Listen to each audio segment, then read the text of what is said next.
जम्मू कश्मीर कांग्रेस की ओर से छम विधानसभा क्षेत्र के खुड़ में कार्यकर्ताओं की बैठक का आयोजन किया गया। मुख्य अतिथि जम्मू एवं कश्मीर कांग्रेस के सह प्रभारी मनोज यादव और कार्यकारी अध्यक्ष रमन भल्ला थे।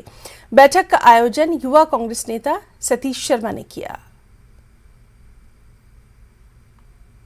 यकीन दिला के कि जिन्ने मुद्दे साढ़े लोकल मुद्दे, चाहे जमींदारें का मुद्दा, किसानें का, बेरोजगारें का, बॉर्डर कंपनसेशन का, चाहे ट्रैक्टर ट्रैली वाले तंग कर दें, ट्रांसपोर्टर तंग कर दें, वो सारे मुद्दे जोर शोर करने आसाने वाले वक्त चुके। सर जियां इत्थे गल कीती जा रही बेरोजगारी क्या अपने जाके दसो। बेरोजगारी का आलम तुसें पता ऑल टाइम हाई है।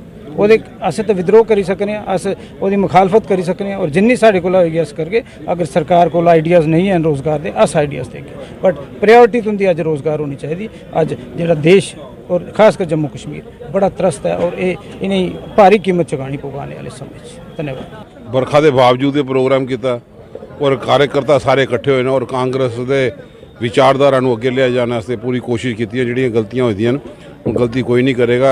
पूरा विश्वास है भी कांग्रेस की सीट एक खोड़ चू एक कट के देंगे, क्योंकि जिन्ना लोगों को परेशानियां, चाहे लैंड कंपनसेशन का मसला होए, चाहे फसलों का खराब होने का मसला होए, बेरोजगारी होए, कोई बार्डर बटालियन नहीं, किसी भी जगह पर बार्डर का ये एरिया वो जी लोगों ने भाजपा ने लोगों ने वादे किए सन, अज वो सारा जुमला साबित होए।